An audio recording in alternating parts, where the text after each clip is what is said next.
ça a été 10 années exceptionnelles en fait.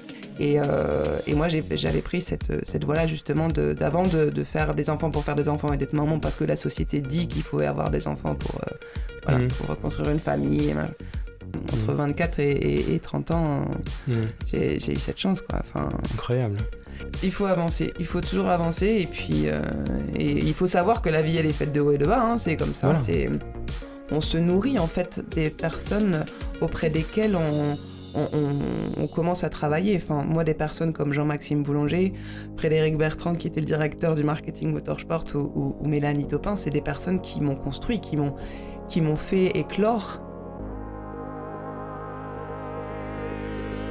Bienvenue dans Éclosion, le podcast qui explore l'éclosion de projets de vie. Plongez avec nous dans des parcours professionnels inspirants, des histoires de carrière, des récits de réussite, mais aussi d'échecs. Chaque épisode vous transporte au cœur de l'épanouissement personnel et professionnel pour vous inspirer, vous émerveiller et vous motiver. Préparez-vous à découvrir des histoires qui vous feront croire en la puissance de la transformation et de la croissance.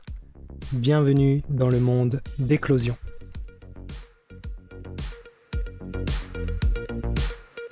Salut Marie. Salut. Est-ce qu'on peut démarrer par une petite présentation ? Est-ce que tu peux te présenter rapidement ? Pour faire rapide, hein, donc moi c'est Marie, j'ai 37 ans, maman de 2 enfants, 2 ans et demi et 6 ans, et avec un conjoint. Et je suis actuellement directrice de la communication interne chez Alpine, et je suis rentrée en apprentissage à l'époque sur le même site, c'était Renault Sport, mais voilà, mon aventure existe chez Renault Sport et Alpine depuis 2008. Et ce grâce à l'ES-EPO quand même au final, hein, ça m'a mis le pied à l'étrier en fait, voilà. Ben justement, ça a commencé comment alors cette histoire Renault Sport, Alpine Cette histoire a commencé quand je suis née déjà, si on veut remonter jusqu'à là. J'ai une maman qui aimait la voiture et qui a rencontré mon papa qui avait une Alpine A110. Donc au final, j'ai toujours baigné un peu dans l'automobile. Et puis de fil en aiguille, je me suis mise à regarder les Grands Prix à la télé, les belles années dans les années 2000. Et puis je me suis dit, moi, c'est ça que je veux faire plus tard. Je veux travailler dans le sport automobile et en F1. Ouais. Et donc à l'époque, j'étais une très bonne élève. Hein, donc en classe... bac scientifique, et puis je me suis dit c'est une école de commerce que je veux faire, donc je suis passée par la voie classe préparatoire à l'époque aux grandes écoles. Et c'est vrai que quand on rentre en classe préparatoire et qu'on nous dit il y a X écoles de commerce, laquelle vous voulez choisir, c'était un peu vaste, puisque j'avais ma famille j'ai une maman qui était fleuriste et un papa restaurateur, donc ils n'avaient pas fait les grandes études, donc j'étais un peu seule. Et puis je me suis dit mais oui, je veux travailler en F1, je veux faire une école de commerce, mais il faut que j'allie les deux et que je trouve les clés pour justement réussir mon projet et me construire mon carnet d'adresse, puisque j'avais aucun contact dans le sport automobile. Et je me suis dit, le SCPO. Et puis, du coup, à côté de cette école, il y avait aussi le circuit de Pau-Arnos et le Grand Prix de Pau, qui était quand même assez connu. Et je me suis dit, bingo, cette école est en adéquation avec mes valeurs, ce que j'attendais aussi d'une école proche, avec un visage humain, tourné aussi vers l'apprentissage par le mérite, parce qu'à l'époque, l'apprentissage, c'est facile à dire aujourd'hui que l'apprentissage c'est top to go, mais à l'époque, en 2006, c'était pas forcément bien vu de faire l'apprentissage, et c'était pas aussi important que maintenant. Filière, ouais. Et à Pau, il y avait cette filière de l'apprentissage qui valorisait justement au mérite. Ouais. Donc quand je suis rentrée à l'école, dès la semaine d'intégration, en fait, je me suis dit, qu'est-ce que tu mets en œuvre pour développer ton carnet d'adresses ?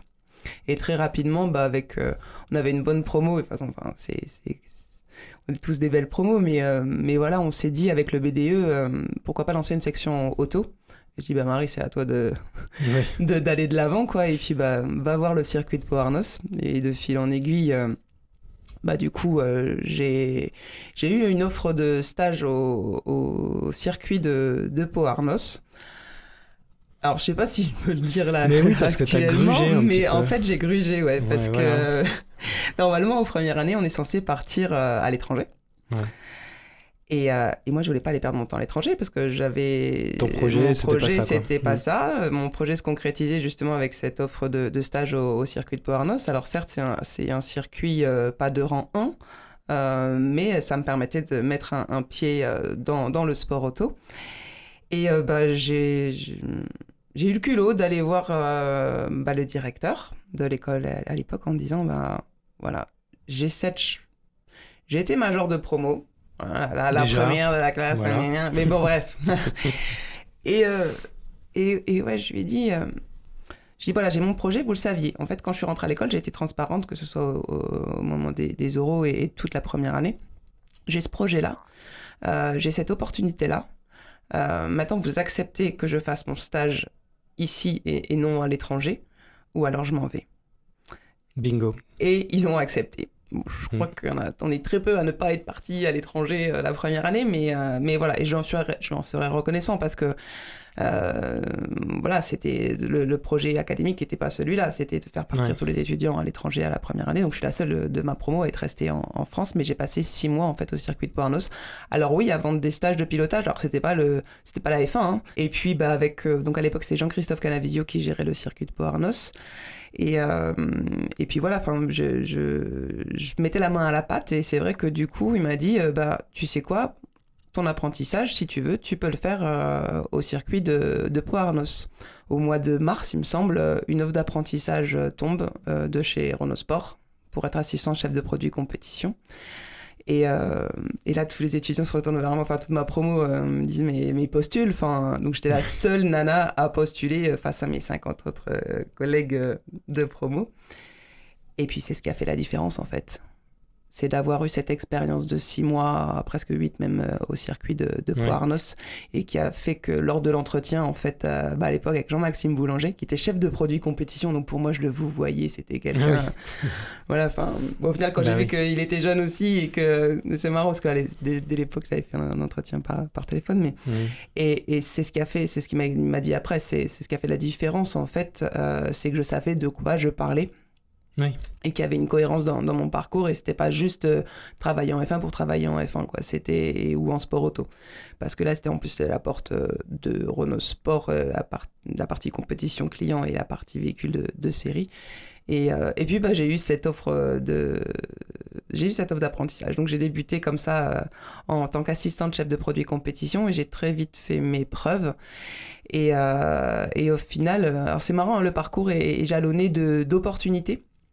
C'est pas forcément des chances, hein, c'est des opportunités qu'on saisit. Et donc je suis rentrée dans le service du marketing compétition client à l'époque avec une autre personne en apprentissage qui elle était sur l'événementiel sur les World Series by Renault, qui était une compétition, un championnat automobile, c'était l'antichambre un peu de la F1 à l'époque. Ouais.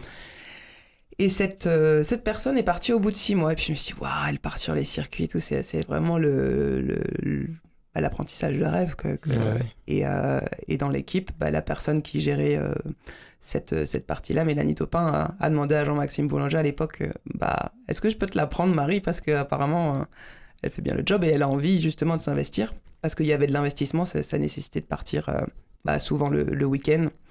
Voilà. Parce que les courses c'est le week-end. Le week-end, donc du coup c'est comme ça où j'ai mis mon pied à l'étrier en sport auto et là ça a été 10 années exceptionnelles en fait, d'aventure humaine, de passion partagée, d'être sur les circuits, d'organiser des événements où on accueillait en moyenne 80-100 000 spectateurs sur le Hungaroring. On est même allé jusqu'à Moscou. Et là, pour situer, t'as quel âge à ce moment-là? Et là, à ce moment-là, j'ai même pas 30 ans. J'ai pas 30 ans. Entre 24 et 30 ans, j'ai eu cette chance, quoi. Incroyable. Et c'est là où c'est pas une chance en fait. Non, je repense à ma coach. On arrête de dire chance. C'est l'opportunité, je l'ai saisie. Ouais. Et j'ai trimé, et avec mon conjoint déjà qui était à mes côtés. C'était des concessions aussi. Mais voilà, on avait chacun cet objectif de réussir aussi professionnellement avant de se construire personnellement. Et moi, j'avais pris cette voie-là, justement, d'avant de faire des enfants pour faire des enfants et d'être maman, parce que la société dit qu'il faut avoir des enfants pour reconstruire une famille. Voilà, moi, chaque chose en son temps, et c'est vrai qu'en plus, malheureusement, j'avais une maman qui a été atteinte du cancer, et voilà, je m'étais fixé mes priorités. Et ma priorité numéro 1, c'était de réussir moi. Bien sûr. De 2, d'avoir du temps à passer avec ma maman avant qu'elle parte. Ouais. Et puis le reste, on voyait après, quoi. Bien sûr, évidemment. Mais du coup, j'avais une question à savoir si tu as sacrifié des choses pour réussir. Mais en fait, non, tu n'as pas sacrifié des choses pour réussir. C'est juste que tu t'es dit, voilà, moi, je veux faire ça. J'ai des opportunités à saisir, je les saisis. Puis au fur et à mesure, on verra comment ça se passe. Et puis... Ouais, c'est vraiment pas de sacrifice. Ouais. Non, ouais. C'est vraiment ce que je voulais. Et sans penser à un plan carriériste, en me disant, comme il y avait la question tout à l'heure dans l'amphi, non, c'est vraiment... Voilà, au fur et à mesure, de grandir aussi, d'apprendre. Hein. En sortant de l'école, on est encore junior, et on se nourrit en fait des personnes auprès desquelles on commence à travailler. Enfin, moi, des personnes comme Jean-Maxime Boulanger, Frédéric Bertrand, qui était le directeur du marketing motorsport, ou Mélanie Taupin, c'est des personnes qui m'ont construit, qui m'ont fait éclore, qui m'ont appris beaucoup de choses. Et c'est là où maintenant, dans ma deuxième partie de vie, j'ai aussi cette envie de transmettre et de donner cette chance aussi de faire éclore des jeunes talents. Parce que l'ESCPO me l'a permis aussi, parce que dans l'apprentissage aussi qu'on a du l'ESCPO, c'est ces valeurs qui étaient déjà dès l'époque transmises. Bah, bien sûr, ça fait partie de notre ADN, oui. Donc, c'est clair. Et justement, cette deuxième partie de carrière, donc après Renault Sport, chez Alpine aujourd'hui, et là, c'est une reconstruction pour Alpine. Il y a des hauts et des bas dans une carrière, effectivement. Quand il y a eu la fin de Renault Sport, quand Luca De Meo a pris la tête du groupe de Renault Group, ça n'a pas mis un mois pour qu'ils nous disent Renault Sport, c'est fini. Mais par contre, c'est Alpine. Et quand on a travaillé plus de 10 ans pour une griffe, parce que Renault Sport, c'était pas une marque, c'était une griffe de Renault, des dérivés sportifs. Voilà, c'est quand même une remise en question, même si moi, Alpine, voilà, c'était légendaire. Juste, voilà. Mais voilà, c'est des moments dans une carrière où on se dit est-ce qu'on continue, est-ce qu'on y va. Et en plus, c'était une période post-Covid, pas forcément évident. Moi, j'étais devenue maman de mon deuxième enfant. Et c'est vrai que les équipes se sont reconstruites différemment, parce que d'une marque Renault Sport à une marque Alpine, voilà, j'avais plus le même périmètre. Je repassais de là où je manageais une équipe de 7 personnes à l'époque de Renault Sport, j'étais isolée dans un coin à m'occuper juste de la communication interne. Mais je l'ai pas pris comme quelque chose de négatif, en fait. Je l'ai pris positivement, parce que j'avais eu cette chance déjà d'être maman de mon deuxième enfant sans obstacle. Enfin, j'étais comblée. Oui, voilà, ouais. C'est clair. J'étais comblée personnellement, et je me suis dit, c'est pas grave, on y croit, et puis on va... C'est déjà une opportunité exceptionnelle d'être dans l'aventure alpine, cette aventure humaine. Et voilà, de fil en aiguille, je me suis reconstruite, et j'ai remontré ce que je valais auprès de mes supérieurs. Ouais. Et cette opportunité de prendre le poste de directrice de la communication interne c'est offerte à moi, et j'ai pas dit oui de suite. Ouais. J'ai pas dit oui de suite, en fait. Si mon chef m'entend, j'ai refusé 4 fois, en fait.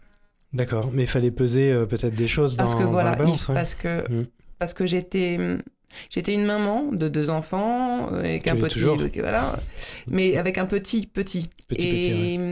Et je voulais pas faire j'avais peur, en fait, de faire d'être, on parlait tout à l'heure du syndrome de l'imposteur, de pas être capable, de pas savoir gérer mon temps, et puis cette peur de parler à des gens bien plus hauts dans l'entreprise, en fait. Ouais. Et au final, David Gendry, donc le directeur communication, m'a convaincu, et j'ai encore grandi. Et voilà, à 35 ans, je me suis pris une grosse claque dans la figure en me remettant en question, et en me disant si, je vais y arriver. Et j'y suis arrivée, et je suis épanouie, parce que d'être comblé personnellement et professionnellement et de savoir réussir à jongler entre les deux fait que c'est pas facile au quotidien, hein, ça c'est sûr, mais c'est des challenges en fait. Bien et sûr. c'est la vie. Il y a pas de monotonie, c'est tous les jours un challenge et rien n'est grave en fait. On a le droit de se tromper. Et moi j'avais peur de ça aussi en prenant le job de directrice parce que le titre, moi j'aime pas ce titre là-bas, ça fait très directif. Mais de peur de se tromper, c'était dans mes drivers de. Et aujourd'hui non, finalement tu ne t'es pas trompé. On se trompe tous les jours, hein. On peut faire des erreurs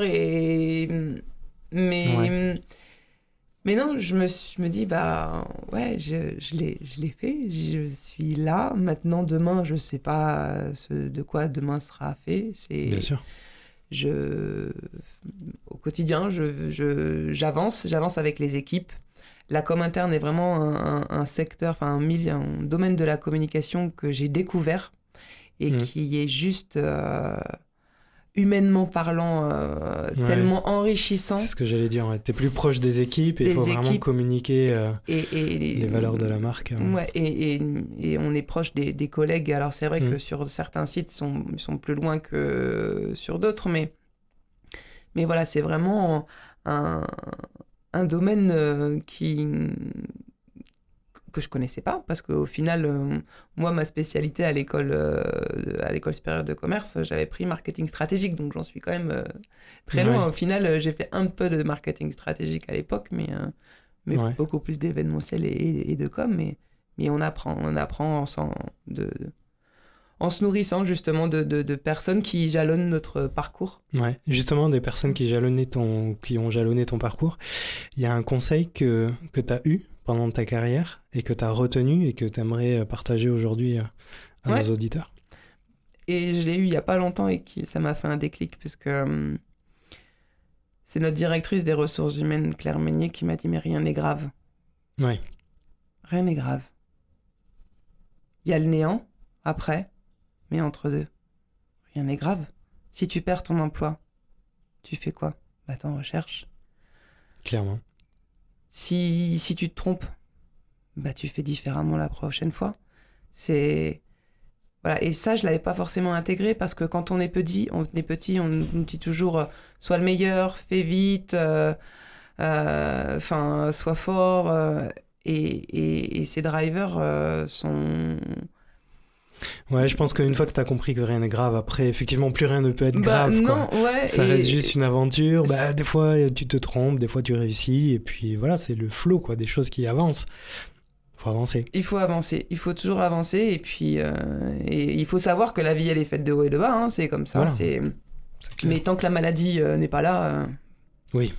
En fait, tout est possible. Il faut juste croire en soi. Et puis...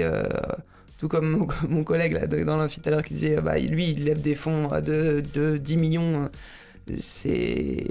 ou d'autres qui ont plus un développement personnel pour justement se rapprocher de leur vie familiale. Le plus important c'est de savoir ce que l'on veut. Bien sûr. Voilà. Merci Marie. Merci. Merci d'avoir écouté Éclosion. N'hésitez pas à laisser un commentaire et à nous dire si vous avez aimé ce podcast. À très bientôt.